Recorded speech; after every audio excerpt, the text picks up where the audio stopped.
सुप्रभातम। आज हम इस वीडियो के माध्यम से पंचमः पाठ सूक्ति मौक्तिकम चैप्टर का पार्ट 2 जो है अध्ययन करेंगे।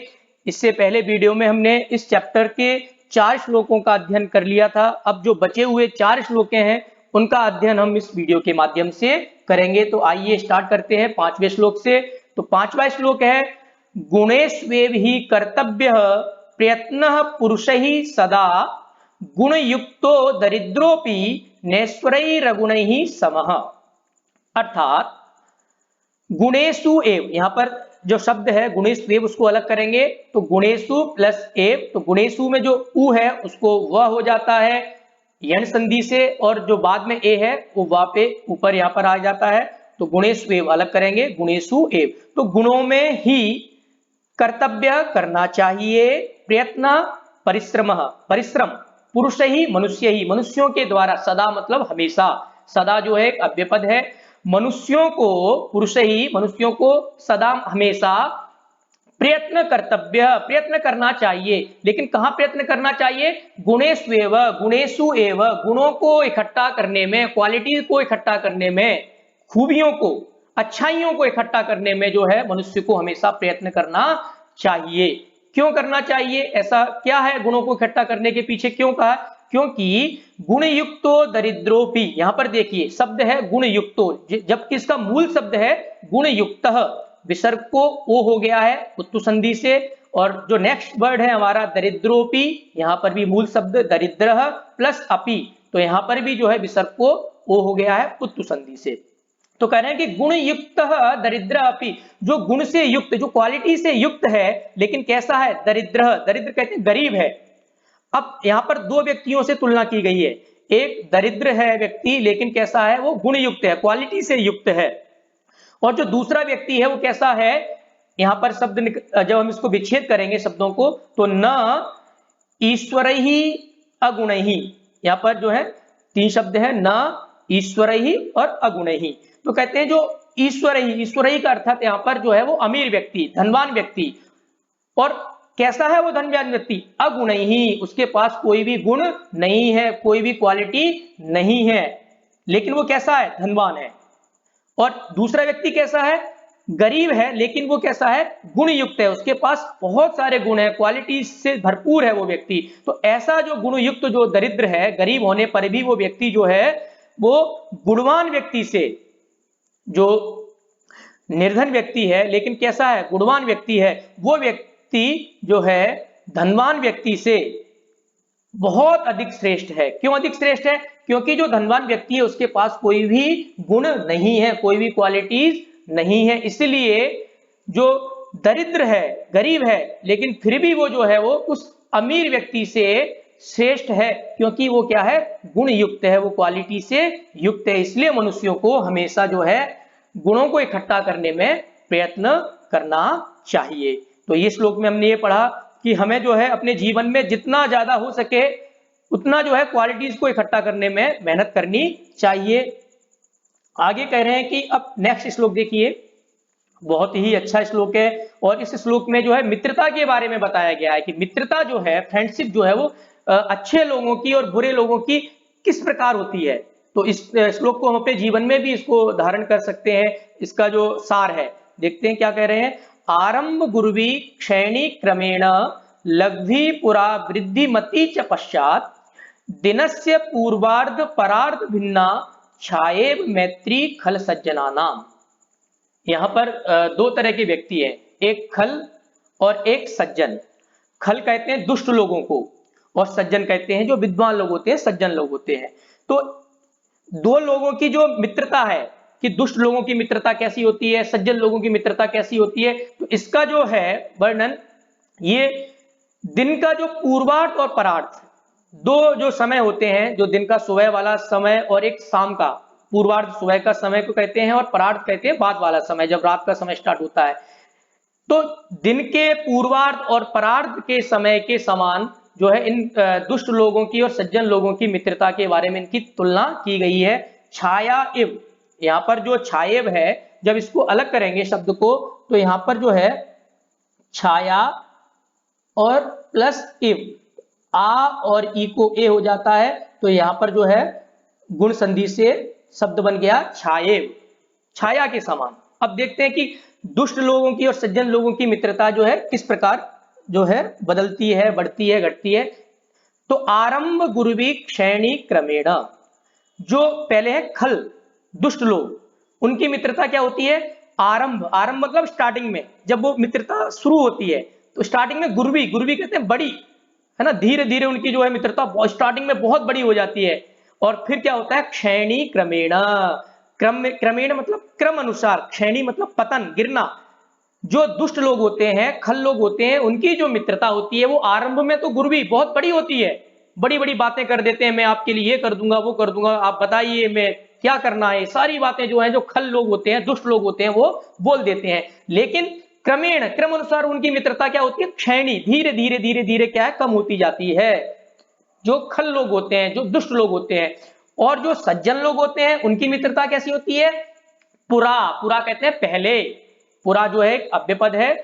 तो जो सज्जन लोग होते हैं उनकी मित्रता पहले कैसी होती है? लघ्वी, लघ्वी कहते हैं छोटी, स्टार्टिंग में उनकी मित्रता छोटी होती है, कम होती है, और धीरे धीरे धीरे पश्चात मतलब बाद में जो मित्रता होती है वो वृद्धिमती, वृद्धिमती मतलब जो है उसमें वृद्धि होती है, बढ़ती है, वो आगे जाती है। तो यहां पर जो है दो तरह के लोगों की मित्रता बताई है। जो सज्जन लोग होते हैं उनकी मित्रता पहले छोटी होती है, कम होती है, और धीरे धीरे धीरे वो जो है वृद्धिमती, जो है वृद्धि को प्राप्त करती है, बढ़ती जाती है। और जो खल लोग होते हैं, जो दुर्जन लोग होते हैं, दुष्ट लोग होते हैं, उनकी जो मित्रता है वो आरंभ गुरुवी, स्टार्टिंग में तो बहुत बड़ी होती है, और क्षैणी क्रमेण, क्रम अनुसार जो है वो धीरे धीरे धीरे धीरे कम होती जाती है। अब जो इसकी जो तुलना की गई है वो किससे की गई है? दिनस्य पूर्वार्ध परार्ध भिन्ना। जैसे दिनस्य पूर्वार्ध, दिन का जो पूर्वार्ध जो भाग होता है उसमें क्या होती है? जो छाया होती है, शैडो जो होती है, वो क्या होती है? पहले बड़ी होती है और फिर धीरे धीरे धीरे धीरे क्या होती है? वो कम होती जाती है। लेकिन जो परार्ध जो होता है, जो दूसरा वाला समय, शाम वाला समय होता है, इसमें क्या होती है? जो परछाई होती है, जो छाया होती है, जो शैडो होती है, वो पहले क्या होती है? कम होती है, और धीरे धीरे धीरे धीरे वो जो है बढ़ती जाती है। जैसे सज्जन लोगों की मित्रता स्टार्टिंग में कम होती है और धीरे धीरे बढ़ती जाती है, उसी प्रकार से जो है दिनस्य परार्ध भिन्ना, जो दिन का जो दूसरा वाला भाग होता है वो उसकी छाया, छाया के समान जो है, जो सज्जन लोग होते हैं उनकी मित्रता बढ़ती जाती है, और जो दुष्ट लोग होते हैं उनकी मित्रता जो है कम होती जाती है। तो इस श्लोक में जो है मित्रता के बारे में बहुत अच्छा संदेश दिया गया है कि किस प्रकार जो है अच्छे लोगों की मित्रता पहले बढ़ती है और फिर कम होती जाती है धीरे धीरे, और जो सज्जन लोग होते हैं उनकी मित्रता जो है पहले स्टार्टिंग में बहुत धीरे धीरे जो है स्टार्ट होती है, और धीरे धीरे जब मित्र बनते जाते हैं, बातचीत होती जाती है, तो वो जो है धीरे धीरे मित्रता बढ़ती जाती है। इस प्रकार का जो वर्णन है इस श्लोक में किया गया। नेक्स्ट श्लोक देखते हैं। यत्रापि कुत्रापि गता भवेयुर हंसा महिमंडल मंडनाय हानिस्तु तेषां ही सरोवराणाम येषां मरालेहि सह विप्रयोगः।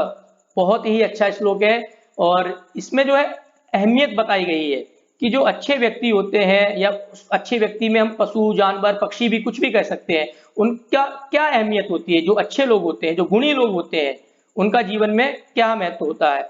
तो देखिए, कह रहे हैं कि हंस, हंस के बारे में कहा जाता है कि हंस जो है वो निरक्षीर जो है दूध और पानी को अलग अलग कर देते हैं। बहुत सारी किंवदंतियां जो है हंसों के बारे में कही गई हैं।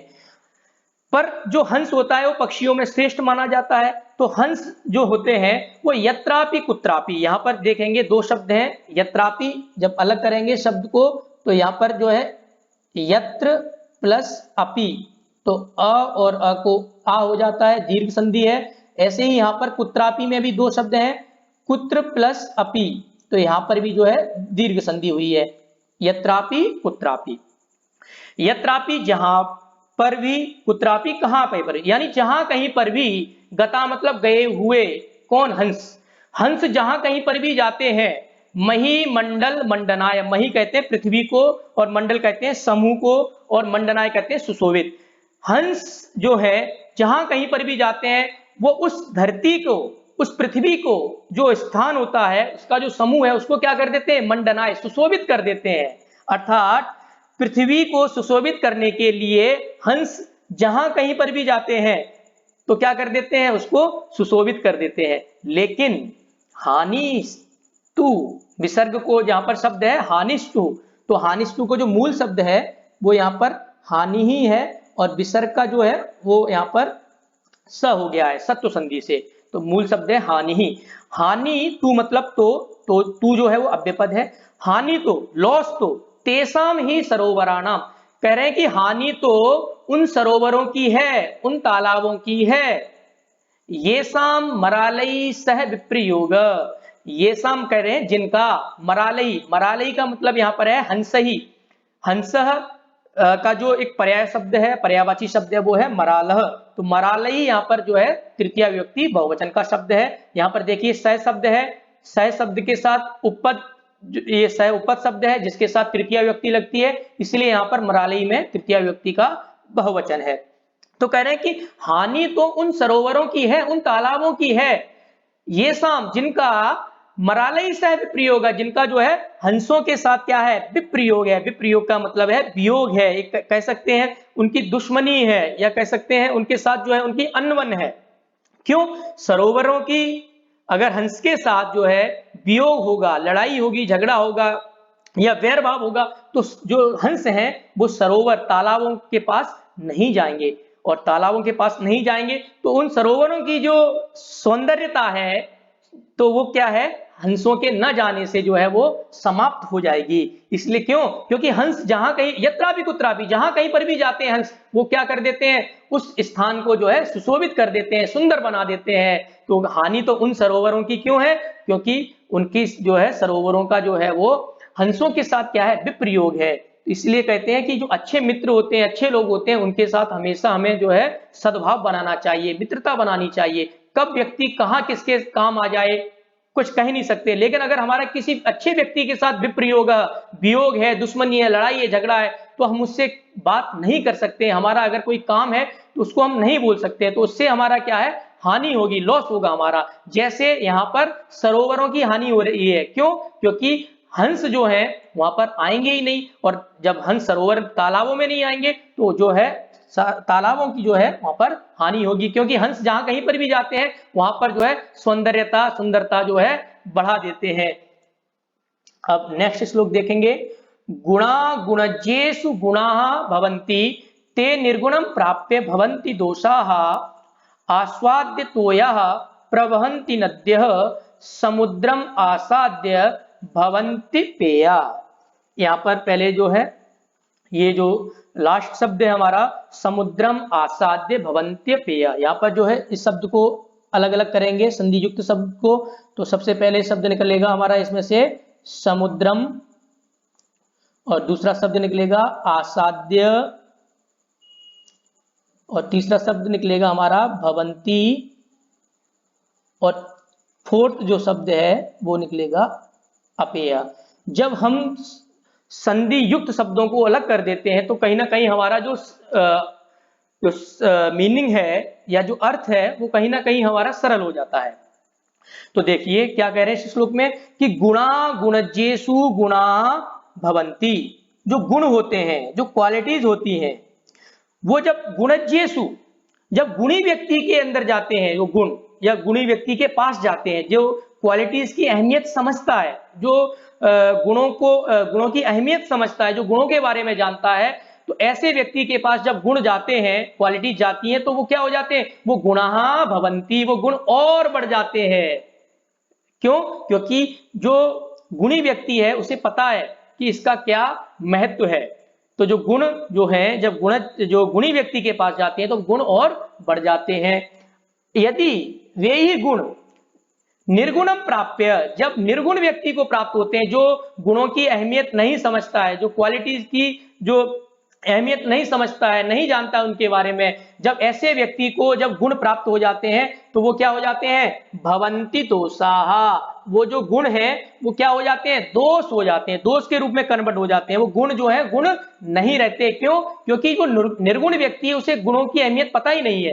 कैसे, अब इसका उदाहरण जो है वो नीचे दिया गया है कि आस्वाद्य तोयाः प्रवहन्ति नद्या, जो नदियां हैं, नदियां कैसी, आस्वाद्य, आस्वाद्य कहते हैं स्वादिष्ट, तोया कहते हैं जल को। जो नदी है वो कैसे स्वादिष्ट जल के साथ प्रवहंती बहती है। नदियां जो है वो स्वादिष्ट जल के साथ बहती है, उसका जल जो है बड़ा ही मीठा होता है। कब? जब तक वो नदी के रूप में बह रही है, जब तक नदी के रूप में उसका पानी बह रहा है तब तक उसका जल बहुत स्वादिष्ट है, पीने के योग्य है। लेकिन जैसे ही वो समुद्रम आसाद्य, जब वो समुद्र को प्राप्त हो जाती हैं, जब वो समुद्र में चली जाती हैं, नदियों का जब पानी जब समुद्र में मिल जाता है तो वो कैसा हो जाता है? भवंती अपेया।